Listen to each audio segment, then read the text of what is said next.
Rádios, você ouve música. Rádio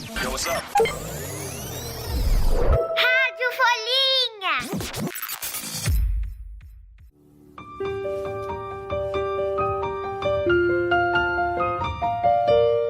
Quem reconhece esse pianinho, levanta a mão.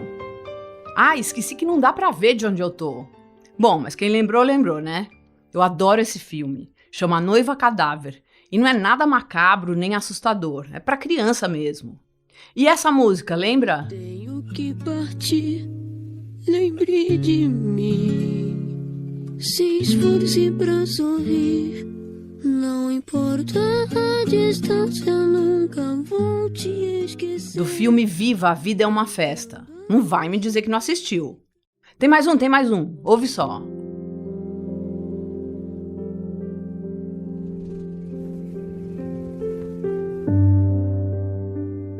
Lembrou?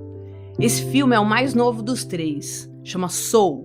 E quem não viu tem que correr para fazer isso logo que acabar de ouvir esse podcast.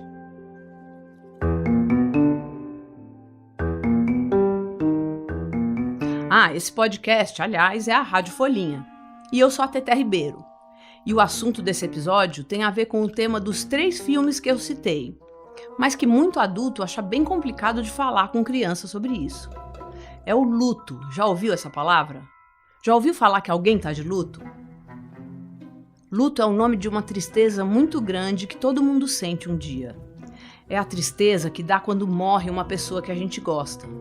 Faz parte da vida, mas nunca é a parte preferida da vida de ninguém, claro. Eu conversei com a Camila Appel, uma jornalista que se especializou num assunto que a maioria das pessoas evita: a morte. Ela tem um blog sobre a morte, pensa nela todos os dias, e no luto de quem sofre com elas. E sabe o que a Camila me falou? Que quanto mais a gente fala na morte e no luto, mais a gente perde o medo dessas duas coisas.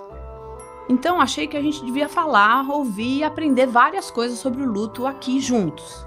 Topa? Eu prometo que não vai ser nem triste, nem assustador. Eu comecei a entrevista perguntando por que, quando morre alguém na família, os adultos não costumam levar as crianças nos velórios.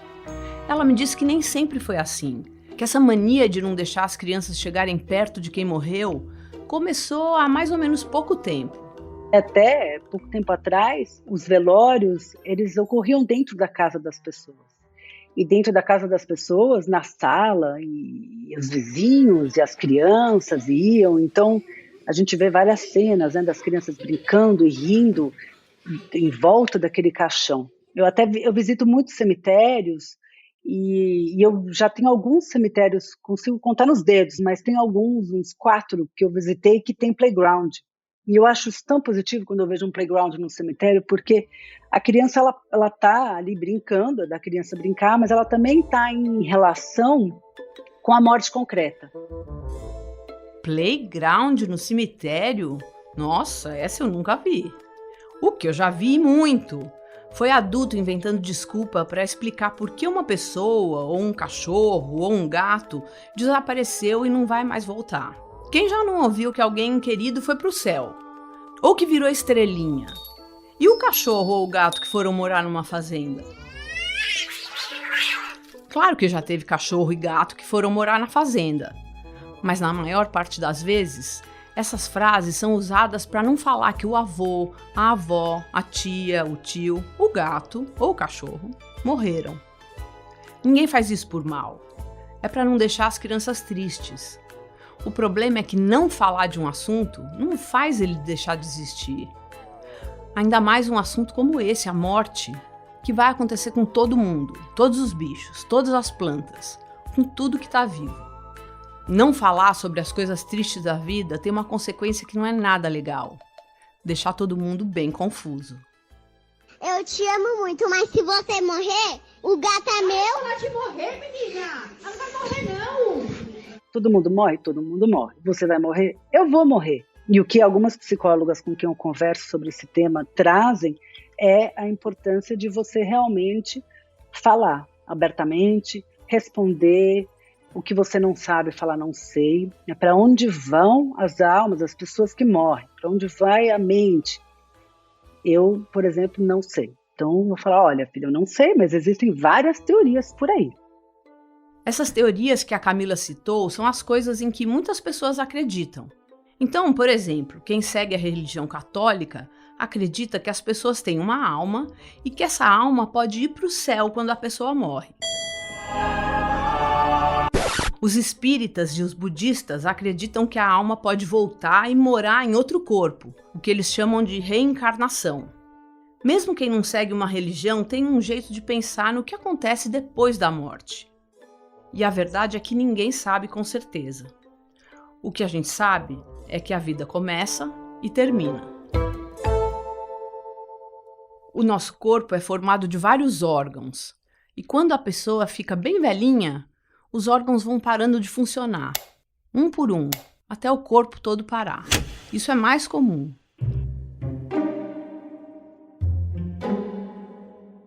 Mas às vezes alguma coisa acontece antes da pessoa ficar velhinha e ela morre jovem, às vezes até criança. Os parentes, os amigos, os filhos, o marido ou a mulher de quem morreu ficam super tristes. Perderam uma pessoa de quem gostavam muito. E essa tristeza é o luto. O luto não tem uma duração definida, não é assim. Daqui uma semana ou um mês a pessoa vai esquecer e ficar bem. Tem uns dias muito ruins, as pessoas choram, depois outros em que até dão risada, aí voltam a ficar mais tristes. Às vezes todas as coisas acontecem no mesmo dia. Mas, pouco a pouco, as coisas vão voltando ao normal, ou a um novo jeito de ser normal. O luto, que nem a vida, também tem fim. O que uma criança pode fazer no caso dos pais ficarem muito tristes porque perderam alguém?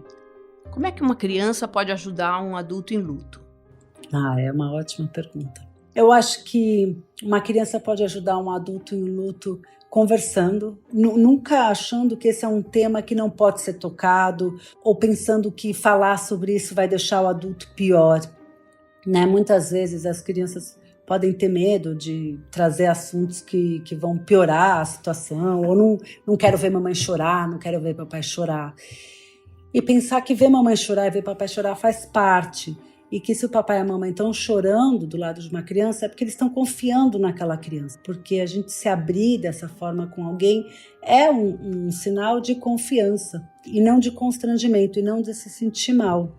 Então quando a mamãe e o papai choram, eles querem carinho, e é uma demonstração de amor e de segurança e de confiança ali. E para uma criança que perdeu o avô ou a avó, ou um tio ou um bichinho, o que você recomenda para que ela passe por essa tristeza da forma mais leve possível? É melhor pôr foto no porta-retrato na parede, fazer um desenho sobre quem morreu, falar sobre isso ou tentar esquecer para a tristeza passar? Quanto mais se falar sobre isso, melhor é fazer homenagens ao vovô e à vovó em aniversário, desenhar, escrever carta para o vovô e para a vovó sobre o que está acontecendo com você. Vovô, passei de ano, ou alguma coisa importante tenha acontecido, compartilhar. Você está num momento ali que você quer compartilhar com aquela pessoa que não está mais ali, aqui não vai doer, porque a pessoa não está mais lá e você não vai compartilhar com ela, mas você pode também ter outras formas de compartilhar isso com essa pessoa, escrevendo cartas, fazendo desenhos e conversando com alguém, falando, olha, hoje senti uma dor porque eu lembrei, e compartilhar. Porque até pouco tempo atrás, falar sobre o luto e falar sobre pessoas que morreram não era muito aceitável, né, numa roda de conversas.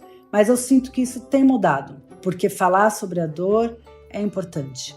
Eu concordo com isso que a Camila falou, que a gente está começando a se abrir e falar mais sobre a morte e o luto. Tanto é que aqueles filmes que eu botei um pedacinho lá no começo são feitos para criança e tem morte e luto na história. Você lembra o nome deles? Anota. Tem A Noiva Cadáver, Viva, A Vida é uma Festa e Soul. Eu vou deixar os títulos na descrição desse episódio para você não deixar de assistir nenhum deles. Acredita em mim, nenhum é triste. Mas também não dá para fingir que a morte e o luto não são tristes. Claro que são. A gente está passando por uma pandemia de coronavírus e muita gente morreu nos últimos 2 anos. A situação já melhorou muito, Mas eu perguntei para Camila se ela achava que o mundo tinha ficado mais triste. Eu acho que no momento, agora ainda é muito recente para eu ver algo além da tristeza. Eu acho que agora sim. Acho que o mundo ficou mais triste. As pessoas elas perderam pessoas amadas numa circunstância terrível, que é sem ver, sem acompanhar o processo da morte, né? Porque quando você tem alguém que está no hospital, por exemplo, e você acompanha, você vai vendo a evolução, você conversa com o médico, você tira dúvidas, você passa noites do lado daquela pessoa, aquilo vai te ajudando a ir lidando com a morte.